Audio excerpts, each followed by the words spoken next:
Dan saudara, untuk mencegah semakin meluasnya COVID-19 varian Omikron, pemerintah memberlakukan larangan kedatangan masuk warga negara asing ke Indonesia untuk 14 negara.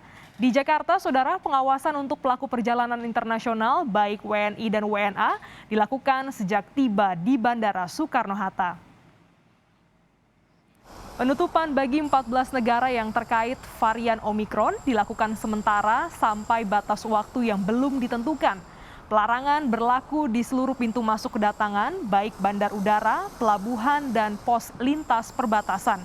Verifikasi wajib dilakukan sebagai pengecekan dokumen dan data pendukung.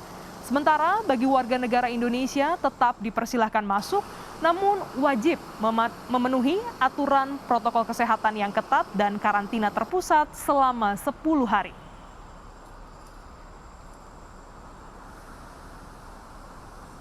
Sementara di Medan, Sumatera Utara, saudara, seorang warga negara asal Inggris terkonfirmasi positif COVID-19 dan diduga memiliki gejala varian Omikron. WNA asal Inggris itu merupakan salah satu awak pesawat kargo asal Inggris yang tengah transit di Bandara Kuala Namu, Deli Serdang. Saat ini, pasien tengah menjalani isolasi di Rumah Sakit Royal Prima Medan. Wali Kota Medan, Bobi Nasution mengatakan masih menunggu hasil pemeriksaan dari tim Litbangkes Kementerian Kesehatan di Jakarta, apakah WNA itu terinfeksi varian Omikron atau tidak. Ya, ingin kami sampaikan di sini betul warga negara Inggris pasien positif COVID-19 yang tadi ada isunya diduga Omikron, namun di sini kami sampaikan kami masih menunggu hasil dari PCR-nya sudah dikirim ke Litbangkes ada di Jakarta. Kami masih menunggu untuk konfirmasi varian apa.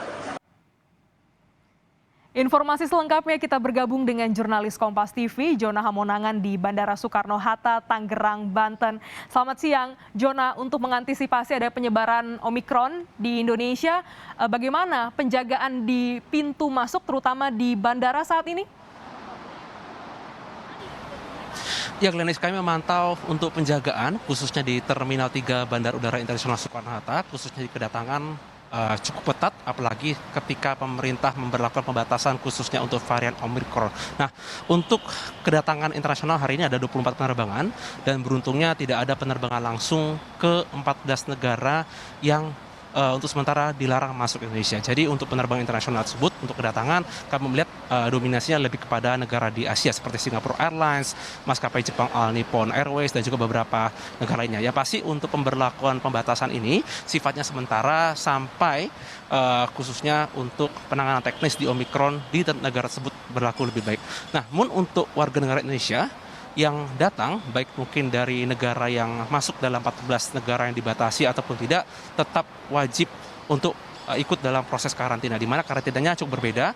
Ada karantina yang selama 7 hari dan ada karantina 10 hari. Jadi pembedanya adalah untuk negara yang tidak masuk dalam pembatasan 14 negara, maka mereka mengikuti karantina selama 7 hari. Namun bila mana baru datang dari negara yang memiliki angka COVID tinggi, khususnya dari varian Omikron, maka wajib untuk mengikuti karantina selama 10 hari. Dan untuk mengetahui terkait dengan aturan pembatasan khususnya kedatangan WNA dari 14 negara, saat ini di sebelah kanan saya atau sebelah kiri kaca sudah ada dan Satgas COVID-19 Bandara, yaitu dengan Letkol Sus Agus Ristiono. Pak, selamat siang, apa kabar? Selamat siang, Mas. Pak, ini kan cukup menarik ya, bahwa akhirnya pemerintah cukup ketat melarang 14 negara khususnya WNA-nya untuk datang ke Indonesia dikarenakan adanya varian Omikron. Nah, dari Bapak sendiri kira-kira apa yang ingin disampaikan terlebih dahulu, Pak? Terima kasih, Mas, untuk berdasarkan SE nomor 2 tahun 2022, maka ada 14 negara yang dilarang masuk ke negara Indonesia. Di antaranya ada penambahan 4 negara tersebut, Prancis, Norwegia, Denmark, dan Inggris.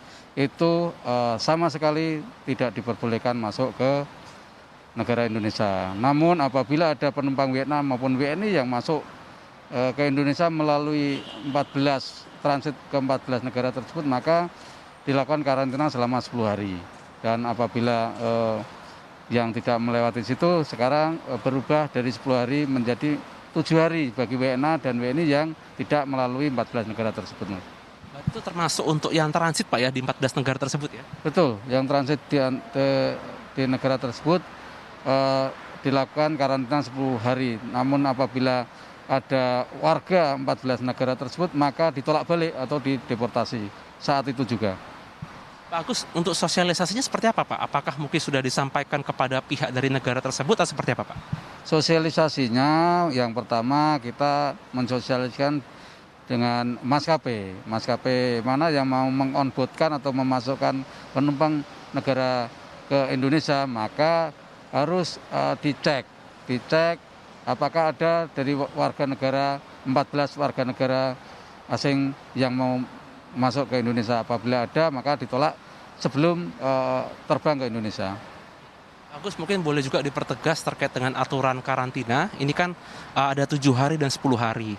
Jadi kan untuk 14 negara kan 10 hari Pak ya. Jadi memang permit 3 hari. Jadi mungkin bagi masyarakat mungkin tidak bingung kenapa ada 7 hari dan 10 hari. Jadi mungkin boleh Pak dibedakan secara spesifik. Betul, untuk yang 10 hari bagi semua warga negara pelaku perjalanan luar negeri, baik WNA maupun WNI, maka apabila transit di 14 negara tersebut, maka dilakukan karantina selama 10 hari. Namun apabila PPLN, baik WNA WNI tidak melalui 14 negara tersebut, maka karantinanya cuma 7 hari. Dan diberlakukan mulai hari ini, tanggal 7 Januari 2022. Oke, mungkin terakhir buat Bapak, jadi mungkin terkait dengan pelaku perjalanan internasional, kan kemarin sempat viral mungkin ada anggota DPR yang akhirnya tidak ikut karantina. Dan sekarang aturannya tegas bahwa mereka wajib karantina terpusat. Mungkin boleh Pak ditambahkan sebagai penegasan? Terima kasih. Saat ini apalagi kemarin Bapak Kapolri dan beberapa menteri meloncengkan itu aplikasi monitoring karantina presisi. Itu siapa saja yang di karantina, khususnya yang ada di hotel itu sudah memiliki barcode itu aplikasi monitoring karantina presisi. Itu tidak bisa keluar dari hotel. Dalam radius 20 meter pun sudah alarm berbunyi. Itu menandakan pengetatan dalam melaksanakan karantina. Oke, terima kasih banyak atas waktunya Pak. Itu saja menjadi informasi bagi masyarakat, agar masyarakat yang mungkin baru datang dari luar negeri, mereka bisa mengetahui terkait dengan aturan khususnya dari karantina yang dilakukan oleh pemerintah. Terima kasih banyak waktunya Pak. Demikian wawancara saya dengan Letkol Agus terkait dengan pelaku perjalanan internasional. Kita bisa melihat bagaimana aturan yang dilakukan oleh pemerintah. Jadi cukup tegas. Jadi bagi pelaku perjalanan internasional, baik yang dari 14 negara yang masuk dalam aturan ataupun tidak, mereka wajib untuk melakukan karantina. Karantinanya pun ada yang 7 hari dan 10 hari. Dan tadi sudah cukup jelas, jadi misalkan berasal dari 14 negara tersebut, wajib karantina 10 hari, sedangkan untuk di luar dari 14 negara tersebut, karantina hanya berlaku 7 hari. Lenis? Baik, terima kasih laporan Anda, jurnalis Kompas TV Jona Hamonangan langsung dari Bandara Soekarno-Hatta, Tangerang, Banten.